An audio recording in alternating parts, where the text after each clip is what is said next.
Among the endangered species of Pakistan, there is a long list, and in the list, we are discussing sand dune cat. Particularly, we are discussing its distribution because sand dune cat is a desert dweller. So जहाँ जहाँ पे भी desserts मिलेंगे या desert environment मिलेगा, arid environment मिलेगा, ये cats की अवेलेबिलिटी वहाँ पे होती है. अगर हम इसको एज अ नेटिव कंसिडर करें, नेटिव स्पीशीज़ वो होती हैं which are actually the species जो सिर्फ वहीं पे एग्जिस्ट कर रही हों, जो उसी जगह पे रह रही हों.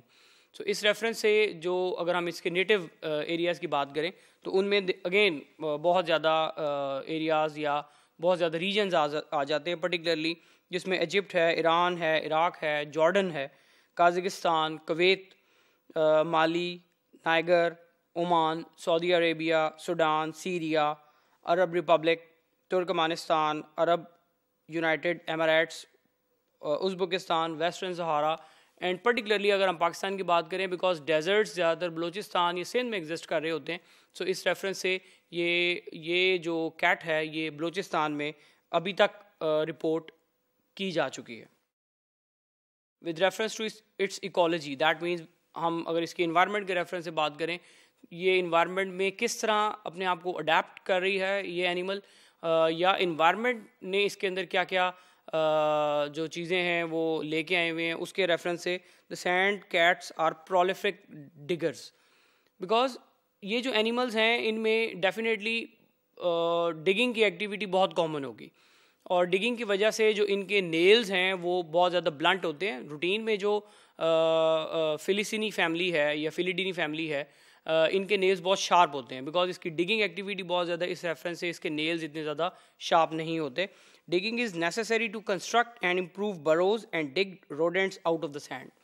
Why the digging is important? उसकी रीज़न ये है because there is a desert everywhere. So उसको अपने आप को हाइड करने के लिए, अपने आप को एक शेल्टर प्रोवाइड करने के लिए कुछ ना कुछ burrows बनाने पड़ते हैं, कुछ ना कुछ चीज़ें खोदनी पड़ती हैं ताकि वो जहाँ जाके वहाँ रह सके, सर्वाइव कर सके. So for that purpose digging is required and necessary as well.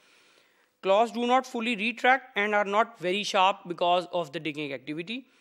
They will drink water if it is available, but can survive on the moisture received from their prey. Definitely desert है, वहाँ पे water की scarcity है, water is a limited factor there. So as per the availability, अगर मिलेगा तो पानी P लिया जाता है, अगर नहीं मिलता तो जो भी prey में या जो इसके शिकार में water available है वो उसको यूटिलाइज करके अपनी वाटर की रिक्वायरमेंट पूरी कर सकते हैं. ये जो स्ट्रेटजी होती है वाटर की रिक्वायरमेंट को पूरा करना एज पर availability, that is called as anhydrobiosis. So ये उस एक्टिविटी में भी ये एनिमल अपने आप को मैनेज कर रहा है. इसके मेजर एनिमीज़ में वेनेमस स्नेक्स आ सकते हैं, जैकॉल्स हैं और लार्ज आउल्स हैं. Among the Saharan nomads, sand cats have a reputation of being snake hunters. ये एक इम्पॉर्टेंट बात है कि समटाइम्स जो स्नेक इसका बेसिकली इसका एनिमी है, मगर समटाइम ये भी देखा गया है कि ये एनिमल्स उसके ऊपर अटैक करके स्नेक को भी किल कर देते हैं. These cats cover large kill and sand and return later to the feed. Another very important feature, क्योंकि और कोई जगह है नहीं छुपाने के लिए, इसलिए जैसे ही अपने प्रे को ये किल करते हैं उसको समटाइम सैंड से कवर कर देते हैं ताकि उसके ऊपर दूसरे जो एनिमल्स हैं वो आकर अटैक ना कर सकें, ताकि ये अपने जो इनका प्रे है उससे प्रॉपर अपनी फीस्ट को कंप्लीट कर सकें.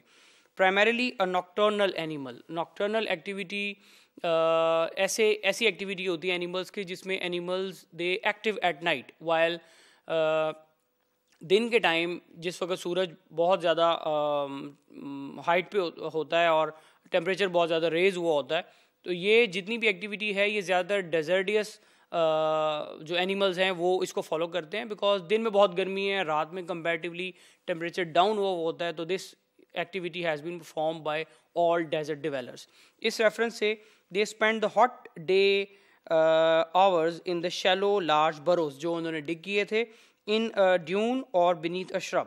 They are active throughout the night, hunting and traveling 5 to 10 kilometers.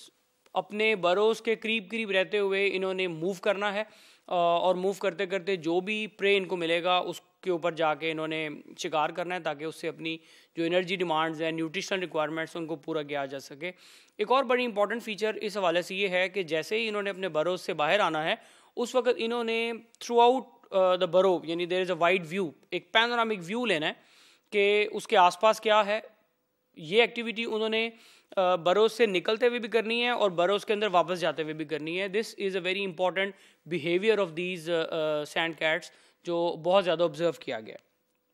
So before retiring below the ground at dawn, lookout position is adopted at the mouth of the burrow. This activity is not only at the dawn, it is perform at the dusk as well. जिस वक्त बरो से बाहर आ रहे हैं उस वक्त भी एक्टिविटी परफॉर्म होती है, जिस वक्त बरो के अंदर जा रहे हैं उस वक्त भी एक्टिविटी परफॉर्म होती है, ताकि ये देखा जा सके कि क्या कोई और एनिमल इनके बरोज को अटैक तो नहीं कर सकता या इनके बरोज को डैमेज तो नहीं कर सकता। सो ये एक इनका बिहेवियर है जिससे ये अपने बरोज की प्रोटेक्शन परफॉर्म कर रहे हैं। Sand cats are solitary animals with a very low population. इतने ज़्यादा ग्रुप्स की फॉर्म में ये एनिमल्स नहीं मूव करते, इतने लंबे चौड़े हर्ड्स नहीं होते। ज़्यादातर most commonly it has been observed that they run और सोलली और singly. They make use of the loud mating calls much like the barking of the small dog. इनके अपने जो मेट को आइडेंटिफाई करने के, उसको अपनी तरफ अट्रैक्ट करने के लिए जो वेरियस कॉल्स हैं they are like a small dog. जिस तरह कुत्ते भौंक रहे होते हैं उस हवाले से इनकी एक मेटिंग एक्टिविटी है। इनकी जो बाकी एक्टिविटीज़ हैं उनमें लाइक जो कॉलिंग के रेफरेंस से अगर हम डिस्कस करें, बाकी जितनी भी एक्टिविटीज़ हैं they are just like the domestic cats, like they mew like the domestic cat. The other activities they are also like the domestic cat. So the loud barking combined with the excellent hearing enables these cats to find each other over a great distance. जिस तरह हम पहले भी discuss कर चुके हैं कि इनकी जो ईयर्स हैं वो बहुत शार्प होते हैं and they can listen very feeble voices as well.